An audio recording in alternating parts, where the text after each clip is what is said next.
Hi, I'm Drew. Welcome to the Beggars Woodshop. Every so often, the manufacturer updates a version of their tool, and we alongside decide either to buy a new one or even update ourselves.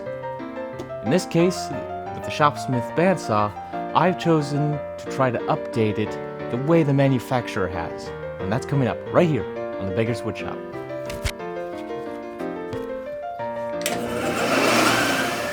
This program has been made possible by contributions from our viewers. Thank you. The Shopsmith Bandsaw has had a lot of improvements over the years. Aluminum table over the cast iron, giving a few more options, circle cutting, jig, table extension. But the one improvement they've made is actually a very nice one. Normally, you have to remove the cover, tension the blade, put the cover back on, then use your bandsaw. Once you're done, take the cover off, untension the blade, start all over again. Shopsmith has since improved this by adding a window right in here. That window, plus a little hole in the side, allow you to stick in your Allen wrench or Allen key, whichever you have, tension your blade, see the tensioning, and then get to work without having the extra step of removing your cover. Now, as you can tell, I've got an older machine, and I actually started doing this a while ago, actually giving this update. Let me bring you up to speed on what I've done. First, I've removed the cover, finding the exact point of top and bottom of the hole for the Allen key. I made 2 marks defining where the spot was. Then, using my combination square, measured exactly where the hole ends. From that, I made a mark, got out a drill bit, and drilled the hole separately.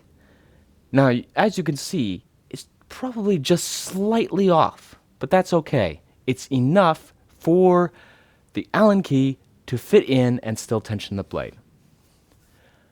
Now, I still have to do the window, and that's what this project's going to be all about, ladies and gentlemen. So the first thing I've got to do is take a few measurements of exactly where everything's got to go.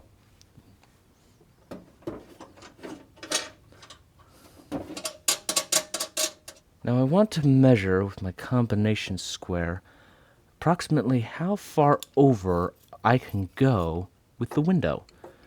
Also remembering that I have a small lip on both the inside and outside of the front cover. I've marked out the line of approximately where the bottom is. I happen to have a magnet that's just the perfect size for a window. I'm going to trace that one out.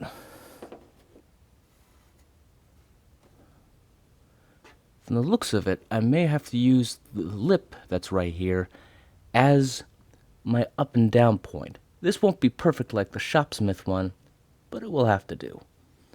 Especially because I don't want to go too close to this edge.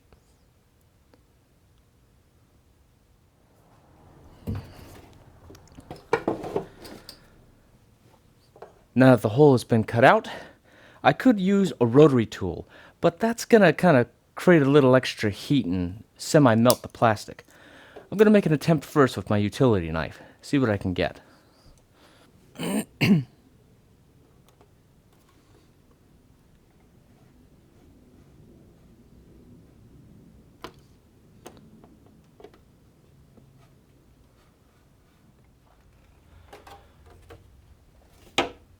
Well, that didn't turn out too bad. It's pretty simple to cut.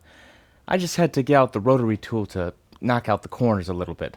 Fortunately, everything is nice and smooth. Now, it's time to add the window plastic, in this case. You could use glass or acrylic as long as it's thin enough. In my case, I used a piece of plastic off a bottle that had orange juice in it. Just make sure whatever you use is clear, not frosted. You want to be able to see right through it. Now we're going to hot glue this sucker in.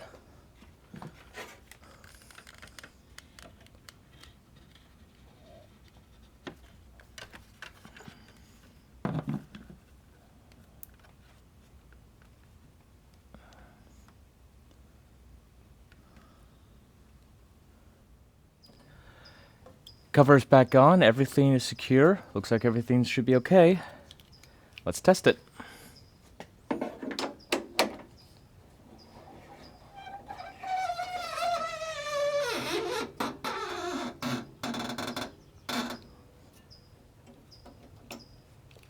see clearly. Everything seems to function properly. I say it's time we turn this thing on. But before I go chopping and hacking, we've got to take a minute to talk about safety. Read the manuals that come with your power tools. The more you understand and follow those safety rules, the less likely you are to cause personal injury either to yourself or someone else. Hearing protection is a must. You don't want to go deaf while you're still young. But of course, the greatest protection you could take, eye protection. You will be thankful the day these come in handy. Let's just hope that it never does. Okay, let's get started.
Okay, let's check the inside.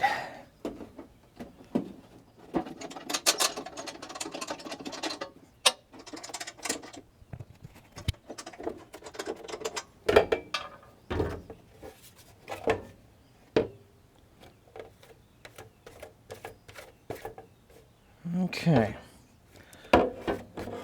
A little bit dirty, but that's also because I failed to put my dust collection on. Otherwise, nothing is hitting it. Nothing seems to be blocking anything. I'd say this was pretty successful, ladies and gentlemen. Well, that's all I got for now. Hopefully I will see you next time, right here on the Beggars Woodshop.